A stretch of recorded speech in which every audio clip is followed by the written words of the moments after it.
Madrid, a colourful mecca for motor racing fans as the stage is set for the first European race of the 1970 Formula One World Championship. Spring sunshine beats down on the elegant city and the surrounding countryside, and in the little village of Sant Agustin, it's siesta time as nearby the automotive matadors move in.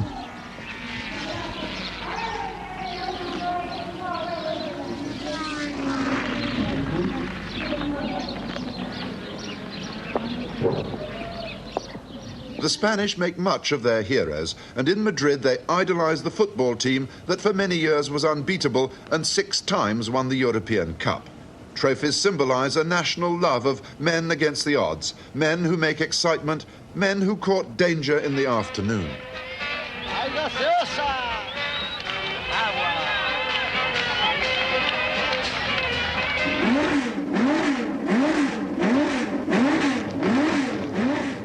In Grand Prix, the new rule is that all drivers must qualify and practice for a start in the race, except for an elite of 10 top men. World champions Jacky Stewart, Denny Hulme, Jack Brabham, John Surtees, Graham Hill, and top team drivers Jochen Rindt, Chris Amon, Jean-Pierre Beltoise, Pedro Rodriguez, Jacky Ickx.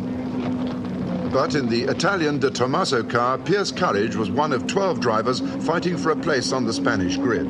Failure would cost his entrant, Frank Williams, over £1,000. So how were the top drivers selected? In fact, they arrived at it by saying we will have any world champion, or any works driver, or even anyone who has won a Grand Prix in the last 2 years. The motivation behind the organisers wanting certain drivers was that in France they had to have Matras, they had to have Beltoise and Servos, Gavin starting. Italy had to have a Ferrari on the grid, and I guess England particularly wanted a BRM. In a word, do you think this is a good thing for motorsport or not? It's not, no, it's undemocratic.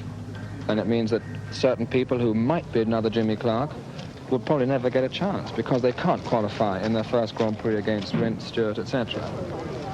Ken Tyrrell, Frank Williams has said that the new system is undemocratic. Is he right? No, I don't think so. I wouldn't agree with him at all. We have a situation that has arisen this year where there are more Grand Prix cars available to start in any particular race than some circuits can start. There are regulations governing the number of cars that can start, and on the shorter circuits there are fewer cars about. So some system of qualifying had to be introduced. Now, obviously it doesn't satisfy everyone. You can't do this, but I think it is the most sensible solution to the problem. Johnny Servos Gavin qualified in practice for a drive in the second of the Tyrrell team marches, sporting inboard rear discs and a new suspension. The car started without side fuel tanks, but ended up using them in the race. And at the front, new nose fins replaced the original design, still being used on Jo Siffert's team march car. Indianapolis winner Mario Andretti was another of the drivers who were required to qualify under the new system. Did he think that seeding was designed more for the benefit of race organisers than the drivers? Well, I think so. I think perhaps a lot of the organisers that are really strongly behind this don't fully understand auto racing, in my opinion, because if they would really know just the caliber of Formula One race drivers, or say of the first 10, they could, I'm sure that they would be willing to take the chance to just have them earn a position because they know they will earn it anyway. In other words, what they're trying to do is they're trying to create a bit of insurance for themselves because they're paying these drivers starting money and so forth, and they want to see them in the field regardless. But 99% of the times you're going to see them in the field, so I don't see any reason for this sort of a situation like they're trying to create now. Does it worry you that this may have a broader effect on motorsport as a whole, in as much as it'll probably frighten off the small private entrant? Well, I certainly will. Like I said, they're giving the advantage to people that don't need an advantage. With that in mind, how would world champion Jacky Stewart feel if, instead of being guaranteed a race, he had to qualify like everyone else? Well, I would have no objections to qualifying. I think, in a sense, that it's better for all if each and every one of us have to qualify. I said this some time ago, in fact, and I think that it should still be that way. But, of course, the organisers say that they want to have a guarantee for television, for their sponsors, etc., to have, let's say, 3 or 4 or 5 world champions appear at a race meeting, therefore being able to give them top billing, bring in people, and ensure the sponsors or the television company that they're getting this at least for their money. Yet Bruce McLaren, value for anyone's money with 100 Grands Prix behind him, has to play second fiddle in his own team to Denny Hulme, just because of the new rules of the game. Roll over, boss. To you, happy birthday to you, happy birthday, dear Jochen, happy birthday to you. Jochen Rindt, 28, on the day before the race, celebrated by putting up his fastest time in the brand new Lotus 72. Colin Chapman's latest car has a completely redesigned front end, wedge-shaped for minimum wind resistance. The slots in the nose are there to provide cooling for the disc brakes, which are now inboard. The anti-dive suspension is also new, and with no radiator in front, Jochen Rindt says he no longer has to worry about hot air blowing up in his face and making him feel sick. Instead, there are 2 radiators, one each side of the cockpit, rather like aircraft jet intakes. The rear end is also new, and below the familiar Ford Cosworth engine, there are inboard disc brakes and another brand new torsion bar suspension system designed to prevent the car squatting down on its haunches. Lotus claim that this car is very much lighter than the old Type 49, and they're trying out a 3-tier aerofoil at the rear. After practice, Jochen Rindt explained how he found the new car. Well, it needs a bit sorting, but I'm very, very confident, and I'm sure this car will be very, very good. Has it given you any problems for this race, Jochen? Not really. We had 1 or 2 small problems, and it's going very, very well, considering it's the first time we really run it. You know, we need a few pads to make it quicker, which we can't do now here because we are so far away from England. But you know, it's going quite well. I mean, it's not I'm not the fastest at the moment, but I'm not very much off. Out on the twisting circuit, Rindt put up a very respectable time, doing the 2.1 miles in under 85 seconds, but not good enough to rival the best lap, which was done by Jack Brabham. The 44-year-old Australian, 3-times world champion, and his fellow conspirator Ron Toronak were aiming for the double after winning in South Africa last month. And in the other Brabham, Rolf Stommelen was fast enough in practice to earn a place on the grid. 2 French Matras were entered, bright green, the trademark of Henri Pescarolo, who would rely on the potentially very fast V12 for a qualifying performance. Number 1 Matra team driver is Jean-Pierre Beltoise. Jean-Pierre, how important is it to you as a Frenchman to be a racing driver? Are you aware of being a Frenchman and bringing back the blue colours of France to the racetracks? Yes, I think it's very important for me to drive and try to win a race on a French blue car. How important is it to France? Important for France. Well, it's very important because, you see, before the war, between the 2 wars, France was something very strong in racing, and we want to come back to be the strongest in racing, with new young drivers and with Matra and Elf and many. The unmistakable shape of the Ferrari cooling system made its appearance in the pits after some doubt about whether the Italian team would race at Jarama. But on the day, there was a number 2 painted on 2 red cars, both of them for Le Mans winner Jacky Ickx. The 25-year-old Belgian is an exciting performer to watch on the circuit, but his car failed to finish in South Africa. Alfa Romeo and Andrea de Adamic also represented Italy. In the McLaren colours and looking very much a part of the team, an M7 chassis was bolted onto an Alfa Romeo V8 engine. But in the end, comparatively slow times in practice kept the car out of the final 16 for the grid. After going into the fence on Saturday afternoon, Graham Hill came in with a bent oil radiator and some other damage, none of which was bad enough to keep him out of the race. BRM fielded 3 cars, 2 of them distinctive in their new colours. The team were hoping for better performances after mechanical failures in South Africa and at Brands Hatch. With Rodriguez guaranteed a race, but poor times from George Eaton, it was left to Jacky Oliver to guarantee that there would be at least 2 BRMs at the start. The cars are still very much a part of the Owen Racing organisation, and the new colours are simply inspired by new sponsorship. After testing early in race week, John Surtees was ready to go it alone again. He's confident that his small team can survive and win against the bigger Ickx, and with a new car for the British Grand Prix in July, he will be even more competitive. What is his main ambition? Well, I suppose my main ambition is to either produce a winning car ourselves or get back with a team where we all pull in the same direction. Would you really like to be a Bruce McLaren or a Jack Brabham?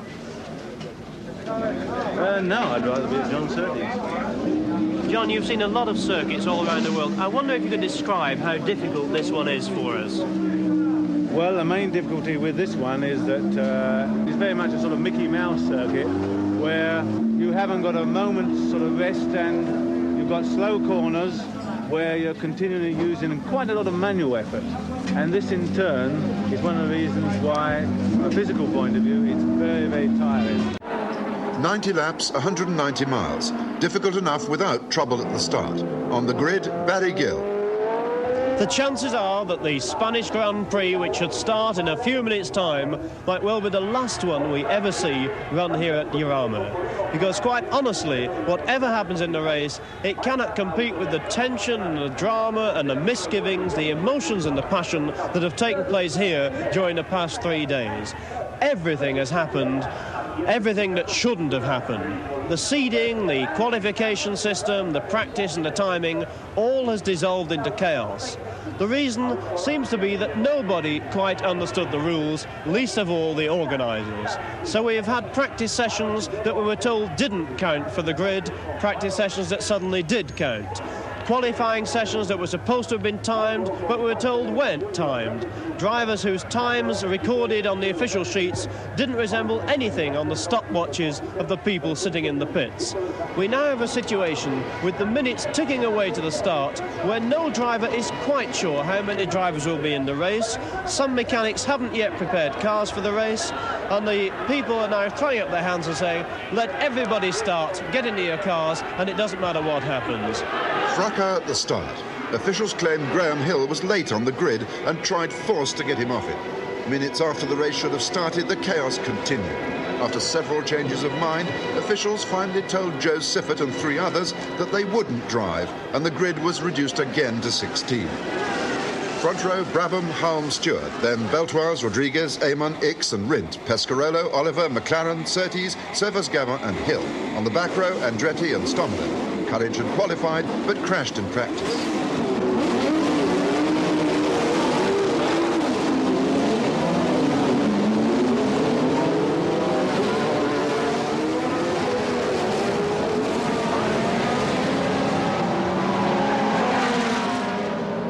Nuvolari, Fangio, Varzi. Landmarks of the twisting track surrender as Stewart screams ahead of the field on and into Le Mans.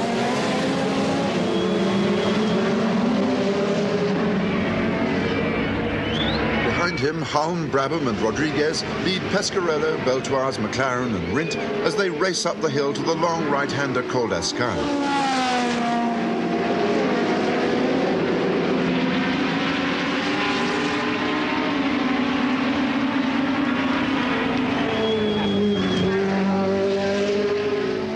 From Portago downhill through the Bugatti S's, the Blue March trumpets as the waiting crowd strain for a glimpse of the champion Scot. But behind him comes disaster. Cutting the hairpin, Jacky Oliver crashes out of control into Jacky Ickx.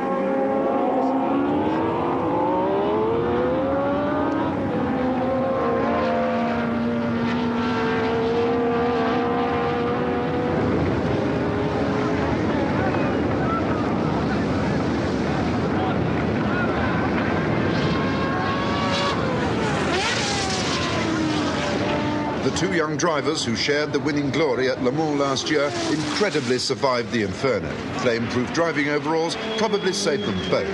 Jacky Ickx, convalescing in Belgium, says he'll be racing again in a week or two. This is how Jackie Oliver remembers what happened. I got to my braking zone just behind Jochen Rindt and put the brakes on. They went straight to the floor. And I noticed that the inside front wheel was wobbling, almost a blur. Complete brake fade, no brakes at all, so I took to the side of the circuit and tried to cut the hairpin out completely and go straight across the hairpin, missing the hairpin completely, and join the circuit the other side, passing about 3 cars in the process. But as soon as the car got off the circuit onto the rough, of course, I lost complete control of it. And unfortunately, Jacky Ickx, unknown to him, was accelerating out of the hairpin, and I hit him straight in the side.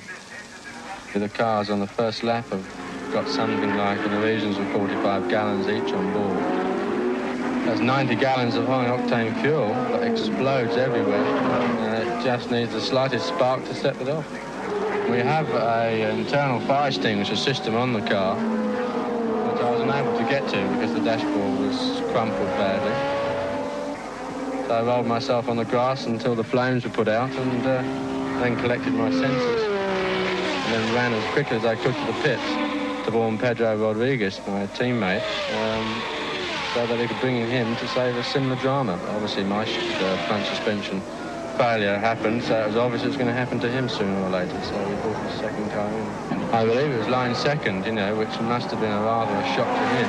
At the time, of course, you can't really appreciate what's happened to your teammate, and all you're thinking of is that you've been robbed of a possible victory. But since he's cooled down and his maximum temperature has come back to normal, of course he realised it was the best thing to do.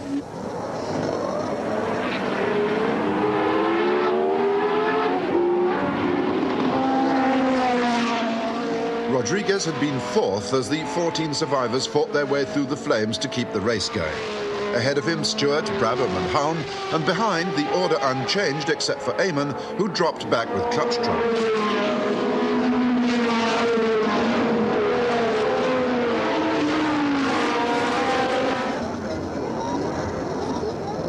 On lap 6, McLaren led a bunch of back markers, followed by Rindt, Surtees, Andretti, Servos-Gavin, Hill and Stommelen. But back at the crash, firefighting crews had used water, which only spread the flames and wet the track before they finally resorted to foam. Bugatti hairpin became a nightmare. Even the best, like Brabham, suffered. Yet, despite lost seconds, no one was near enough to take the Australian's 3rd place from him. And soon, with Halm in trouble, Brabham would move up to number 2.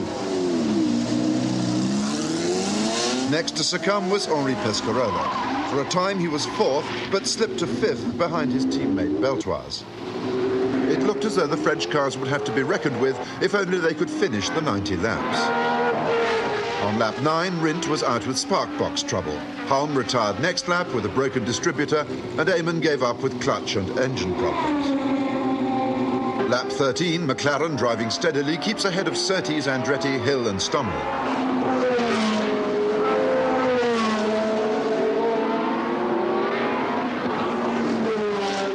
Three laps later, and a marshal signals Beltoise that Brabham is fighting to get back into 2nd place after letting the Frenchman through at Bugatti. But minutes later, the treacherous track catches Jack again.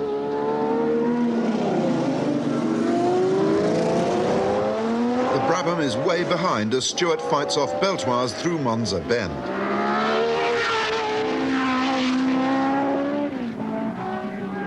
But on lap 31, Beltoise is out with a broken engine, and once again a question mark hangs over the Matra V12.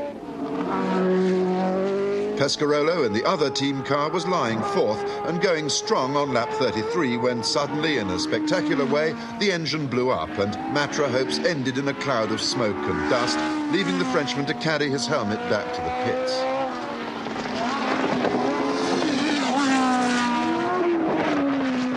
Now, out of 16 starters, only half were still running.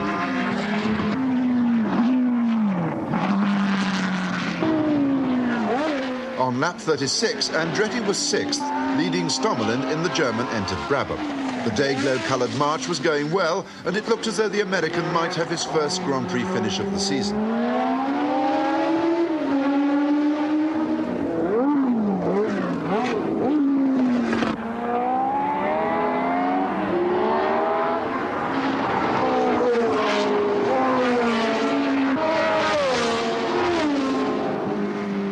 Lap 43, not quite half distance, but the end of the race for Brabham number 24. As young Rolf Stommelin finally abandoned the race with a useless engine, out on the circuit, Stewart was casting anxious eyes in the mirror for signs of the other Brabham, which had begun to close the gap.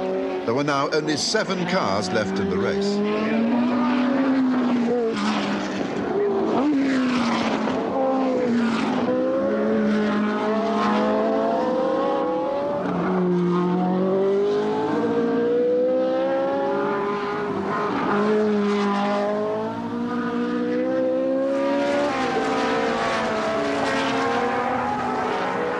Lap 53, and suddenly the game is really on. Brabham is right on Stewart's tail, forcing the Scot to use everything he knows to hang on to the lead. Now the crowds get their money's worth as 2 champions fight it out at a desperate, dizzy pace.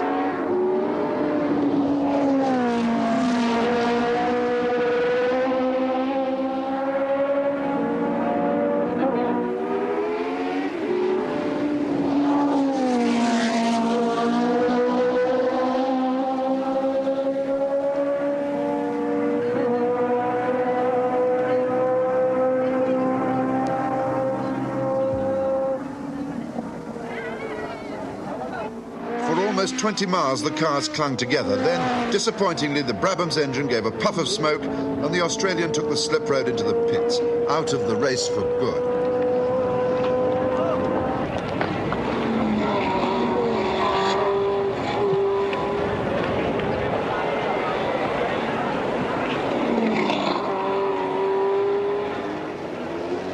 Minutes later, and the last casualty limped in.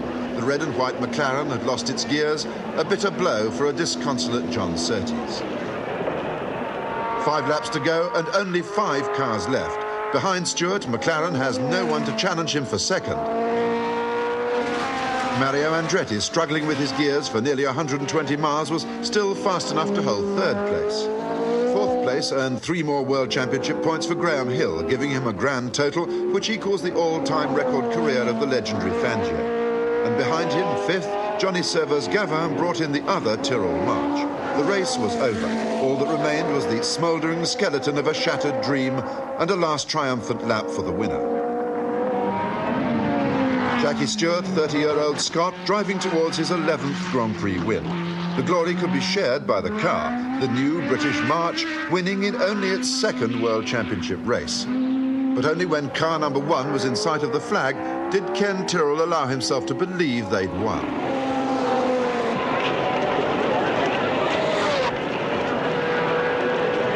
Were you ever worried, Ken? Well, all through the race, it was obviously that Jack was going to be a great danger. How do you feel now? Very happy that he's now leading the championship.